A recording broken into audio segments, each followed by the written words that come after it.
Presentamos Entrevista. Saludamos a Gabriela Calderón, está con nosotros esta mañana. ¿Cómo le va? Buenos días. Buenos días. Posible consulta popular. ¿Es el momento adecuado, Gabriela, para en nuestro país establecer determinadas preguntas que, dependiendo del Ejecutivo, las pueda consultar el pueblo? Bueno, definitivamente detrás de la crisis económica que hemos venido soportando desde hace más de un año, mejor dicho, una recesión económica, lo que ha habido es una profunda crisis institucional que creo que es más difícil de superar que la recesión económica. El tema de la crisis institucional no está, por cierto, divorciado de lo económico, porque se requiere tener una solidez, un cierto nivel de solidez institucional para darle confianza a los inversores. Entonces el tema está en que el momento es totalmente adecuado, totalmente apropiado, y yo creo que ahora, en vista de la impunidad que aparentemente ha reinado durante la última década, se ha vuelto evidente la necesidad de realizar un cambio institucional para que haya realmente una fiscalización y un poder judicial independiente. ¿De qué manera hacerlo? Ahí está la pregunta, porque depende cómo se plantee. Está claro y yo creo que ha llegado a ser casi indiscutible que las autoridades de control actuales no sirven como fiscalizadores, sino más bien como protectores de los intereses particulares de un partido político. Se habla de la cesación de funciones de las autoridades electas por el Consejo de Participación Ciudadana y Control Social. Y se habla también de la cesación de funciones de quienes conforman el Consejo de Participación Ciudadana y Control Social. Claro, por un lado está la eliminación de un solo tajo de uno de los poderes del Estado. El del Consejo de Participación. El Consejo de Control Social y Participación Ciudadana, y por otro lado de simplemente cesar en sus funciones a los actuales miembros que conforman ese poder del Estado. Ahí va Contralor, superintendentes, todo eso, ¿no? Claro, pero también cesar en sus funciones a los actuales vocales del Consejo de Control Social y Participación Ciudadana. Por un lado, lo que es eliminar al llamado quinto poder, eso constituiría una modificación de la estructura del Estado, lo cual la Corte Constitucional, si actúa en derecho, tendría que considerar como algo inconstitucional, no previsto en el texto constitucional vigente.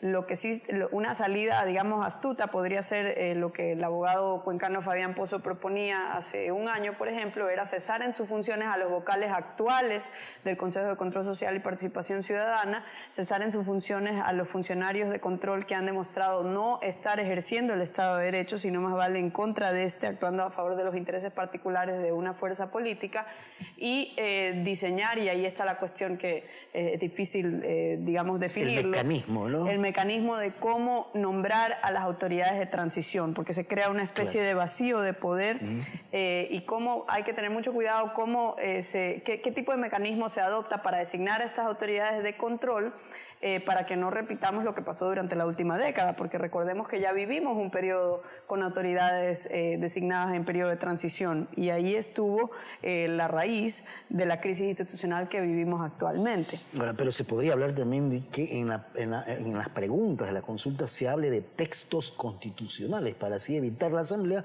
y que pasen directamente el registro y ahí digamos, la pelota estaría en la cancha de la Corte Constitucional, y la Corte Constitucional tiene que, digamos, de acuerdo a la Constitución actual, tendría que evitar eso, porque sería alterar la estructura del Estado.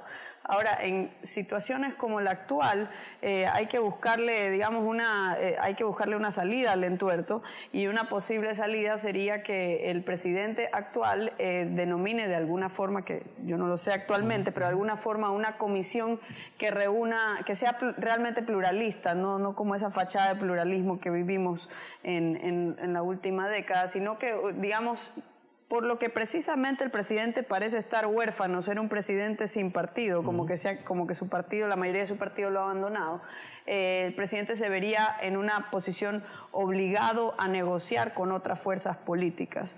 Y esto que se solía criticar, que era la negociación entre los distintos partidos políticos, como la partidocracia, bueno, pues ahora hemos aprendido que tenía más ventajas que desventajas frente al control de un solo partido político. Que es lo que ocurrió en los últimos 10 años. Que es lo que nos vendieron como una revolución ciudadana, pero realmente lo que terminó siendo fue un proceso oscuro y manipulable en la forma de denominar a las autoridades de control, que no terminaron sirviendo a los ciudadanos, sino más bien como les decía, un partido político en particular. Y realmente mejor es un partido que varios partidos. Bueno, yo creo que mejor es varios partidos controlándose entre ellos. Entonces, lo que podría hacer es una consulta popular que proponga cesar en sus funciones a las actuales autoridades de control, también a los actuales vocales del Consejo de Control Social y Participación Ciudadana, y que el presidente Lenín Moreno se vea forzado a formar una comisión de distintos partidos políticos que seleccionen a las autoridades para un periodo de transición. O sea, ¿usted no es partidario? Un periodo de transición que le dé tiempo a la Asamblea, digamos, de designar algún tipo de reforma acerca de cómo van a ser nombradas de ahora en adelante. ¿Usted es partidario de no eliminar el quinto poder? No, yo sí, a mí me parece que siempre fue una mala idea. Pero lo que pasa es que no soy partidaria de patear el tablón ni empezar de nuevo. Creo en las reformas graduales. Me parece que abrir las puertas a una nueva asamblea constituyente es como una caja de Pandora. No sabemos qué va a salir de ahí. Nuestro país ya tiene, con esta constitución actual, 21 constituciones. Entonces, digamos, tenemos casi 200 años teniendo fe en que la reforma constitucional es la respuesta. Y realmente no se respeta ninguna constitución. Yo creo que más vale hay que apelar a estos cambios graduales. Por ejemplo, ahorita se requiere inyectar confianza en la ciudadanía, en la legitimidad de las instituciones del Estado, y no se puede hacer eso mientras se mantengan las mismas autoridades que han servido a los intereses de un solo partido político. Lo otro, Gabriel, la reelección indefinida. Por supuesto que eso tiene que estar en el tablero. Por ejemplo, cuando hubo, desde la época de Flores se viene tratando de establecer reelección indefinida en nuestro país, y siempre ha habido fuerzas políticas, gracias a Dios, que lo han combatido. Yo creo que eso debe retirarse. Fue una reforma aprobada a las espaldas de la ciudadanía y a sabiendas de que si se hubiese sometido a un referéndum popular hubiera perdido, porque más de un 80% de los ciudadanos estaban, según distintas encuestas, en contra de la reelección indefinida. No sería un retroceso, como arguyen algunos, un retroceso de derechos, porque, digamos, los ciudadanos tienen derechos a controlar a quienes nos gobiernan, y si hay una reelección indefinida encima de un sistema constitucional hiperpresidencialista, pues los derechos que se están protegiendo son de los que gobiernan, no de los gobernados. Entonces realmente ese argumento no aplica. Pero realmente ojalá se realice lo más pronto posible, porque lo que hay ahorita es una parálisis no solo en el frente económico, sino una verdadera crisis política, porque nadie sabe quién manda realmente, a pesar de que ya tuvimos elecciones y salió un ganador. Pues sí, gracias Gabriela por haber estado con nosotros esta mañana. La verdad que es un tema complicado el que se tiene que plantear en determinados momentos por esto de la consulta popular. Quiero agradecerle, ¿no? Que tenga buen día. Muchas gracias. Gracias a Gabriela Calderón, estuvo con nosotros esta mañana. Son las 7 de la mañana con 45 minutos. Tras la pausa va a estar Diego Flores a propósito para conocer más de los deportes sobre el tema de Joao Rojas, que anotó ya su primer gol en Argentina. Nos estará contando más detalles Diego Flores. Telerama Noticias, también en Facebook y Twitter, @Telerama-S, y en nuestra página web www.telerama.es.